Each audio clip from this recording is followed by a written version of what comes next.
اعوذ باللہ من الشیطان الرجیم بسم اللہ الرحمن الرحیم ولا جناح علیکم فیما عرضتم به من خطبۃ النساء او اکننتم فی انفسکم علم اللہ انکم ستذکرونہن ولکن لا تواعدوہن سرا الا ان تقولوا قولا معروفا ولا تعزموا عقدۃ النکاح حتی یبلغ الکتاب اجلا واعلموا ان اللہ یعلم ما فی انفسکم فاحذروا واعلموا ان اللہ غفور حلیم۔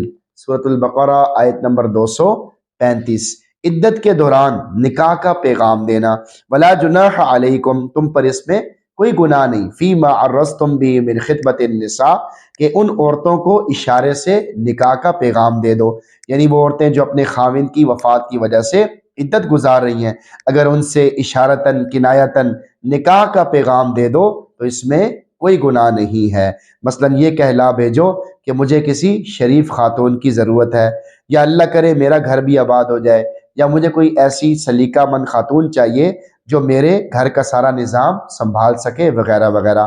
او اکننتم فی انفسکم، یا تم اسے اپنے دل میں چھپاؤ، یعنی زبان سے تو اسے اشارتاً پیغام نہ دو، مگر اس بیوہ سے نکاح کا ارادہ اپنے دل میں رکھو تو بھی کوئی گناہ نہیں۔ آگے اللہ رب العزت نے اس اجازت کی وجہ بیان فرمائی ہے۔ علم اللہ انکم ستذکرونہن، اللہ جانتا ہے کہ تمہیں ان عورتوں کا خیال پیدا ہوگا، یعنی اللہ رب العزت کو معلوم تھا کہ تم دل میں ان کی طرف دھیان کرو گے اور اس سلسلے میں اپنے اوپر کنٹرول نہیں کر سکو گے، اس لیے اللہ تعالیٰ نے شفقت فرماتے ہوئے اشارتاً کنایتاً نکاح کرنے والوں کو عورت تک بات پہنچانے کی اجازت دے دی، مگر تمہارے لیے افضل اور بہتر بہرحال یہی ہے کہ عدت کے دوران اس سے بھی بچتے رہو، تاکہ تم فتنہ فساد کے مواقع اور ان کے اسباب سے بھی دور اور محفوظ رہو۔ وَلَٰكِن لَّا تُوَاعِدُوهُنَّ سِرًّا، لیکن یاد رکھنا کہیں ان سے خفیہ عہد و پیمان نہ کر لینا، یعنی خفیہ طور پر یہ عہد و پیمان نہ کر لینا کہ تیرا اور میرا پکا وعدہ ہو گیا کہ تیری عدت گزرنے کے بعد ہم آپس میں ضرور نکاح کریں گے، یا یہ کہنا کہ تو میرے ساتھ وعدہ کر کہ میرے علاوہ کہیں نکاح نہیں کرے گی وغیرہ، اس لیے کہ یہ خفیہ عہد و پیمان کیل و کال کئی طرح کے فتنے اور فساد کا سبب بن سکتا ہے۔ الا ان تقولوا قولا معروفا، مگر یہ کہ مناسب طریقے سے کوئی بات کہہ دو، اشارتاً کنایتاً کہلا بھیجو تو اجازت ہے، جیسے اس سے پیچھے بھی بتایا گیا۔ مثلا یہ بتاؤ کہ اللہ مہربان ہے، انشاءاللہ تمہیں کوئی پریشانی نہیں ہوگی۔ ولا تعزموا عقدۃ النکاح، اور تم ان سے نکاح کرنے کا پکا ارادہ بھی نہ کرنا، حتی یبلغ الکتاب اجلا، جب تک کہ اس کی مقررہ مدت اپنی میعاد کو نہ پہنچ جائے، جب تک اس بیوہ عورت کی مقررہ عدت پوری نہ ہو جائے اس وقت تک اس سے نکاح کا پکا ارادہ نہیں کر سکتے، اس لیے کہ اس طرح کے پختہ عزم و ارادے سے فریقین یعنی دونوں کے درمیان نکاح کی تحریک کا جذبہ اور داعیہ مزید قوی اور مضبوط ہو جاتا ہے، جس کی وجہ سے عدت پوری ہونے تک صبر کرنا مشکل ہو جاتا ہے اور کئی طرح کی خرابیاں پیدا ہو سکتی ہیں۔ سبحان اللہ، معصیت اور نافرمانی سے روکنے کے لیے اللہ رب العزت کی طرف سے کس قدر مضبوط بند باندھے گئے ہیں، اور مسلمان کی عزت اور اس کی عصمت کی حفاظت کے لیے کیسی عمدہ اور پر حکمت تعلیم دی گئی ہے۔ کیا دنیا کے کسی بھی قانون، دستور، نظام زندگی میں اس کی مثال مل سکتی ہے؟ خوش قسمت ہیں وہ لوگ جو دین اسلام پر زندگی بسر کر رہے ہیں اور اس کی حمایت کرتے ہیں، اور وہ بھی بڑے سعادت مند ہیں جنہیں اللہ رب العزت نے دین اسلام کو قبول کرنے کی توفیق عطا فرمائی ہے۔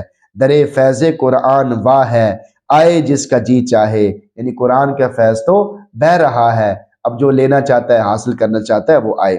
آگے اللہ رب العزت حدود اللہ کو کراس کرنے والوں کو تنبیہ کرتے ہوئے فرما رہے ہیں، وَعَلَمُوا أَنَّ اللَّهَ يَعْلَمُ مَا فِي أَنفُسِكُمْ، اچھی طرح جان لو اللہ جانتا ہے جو کچھ تمہارے دلوں میں ہے، یعنی تم نے جو ناجائز طور پر نکاح کرنے کا پکا ارادہ کر لیا ہے اللہ تعالیٰ اسے اچھی طرح جانتے ہیں۔ فاحذروا، پس اللہ سے ڈرتے رہو، اس بات سے ڈرتے رہو کہیں قول اور فعل کے ذریعے اللہ رب العزت کی منع کردہ چیزوں کا ارتکاب نہ ہو جائے۔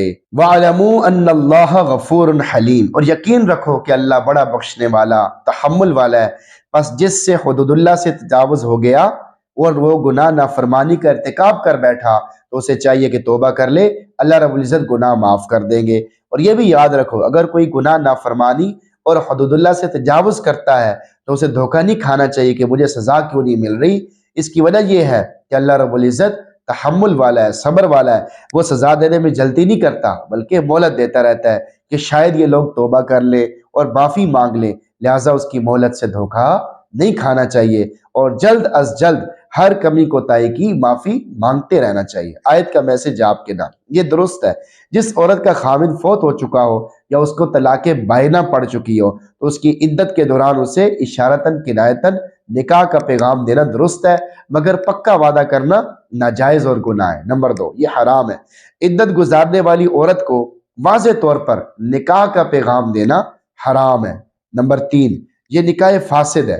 اگر کوئی آدمی عدت کے دوران کسی عورت سے نکاح کر لیتا ہے تو وہ نکاح فاسد ہے۔ نمبر 4، ایسے اسباب سے بھی ڈرتے رہے۔ بندے کے لیے ضروری ہے کہ ہر وقت ایسے اسباب سے بھی ڈرتا رہے جو اسے اللہ رب العزت کی نافرمانی تک پہنچا سکتے ہیں۔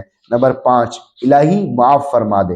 بندے سے جو بھی باطنی گناہ ہو گئے ہیں اسے چاہیے کہ ابھی اللہ رب العزت سے معافی مانگے، فوراً معافی مانگے، اس لیے کہ اگرچہ اس نے چھپ کر گناہ کیے یا اپنے دل میں گناہ کیے مگر اللہ تعالیٰ تو دل کی نیتوں کو بھی اچھی طرح جانتا ہے۔ اس عظیم الشان ذات کی بندے نے پرواہ کیوں نہیں کی؟ بس ندامت کے ساتھ اور آنسوؤں کے ساتھ معافی مانگنی چاہیے۔ الہی گناہوں کی نجاست میں لتھڑے ہوئے بندے کو معاف کر دے، آئندہ کسی گناہ کا ارتکاب نہیں کروں گا۔ اللہ تعالیٰ سے دعا، اللہ تعالیٰ ہمیں اپنے گناہوں پہ معافی مانگنے اور مانگتے رہنے کی توفیق عطا فرمائے اور ہمیں گناہوں سے محفوظ فرمائے اور اس آیت کے مفہوم کو اچھی طرح سمجھ کر عمل کرنے کی توفیق عطا فرمائے اور ہم سب کو قرآن پڑھنے، سننے، سمجھنے کا بھی اہتمام نصیب فرمائے۔ آمین۔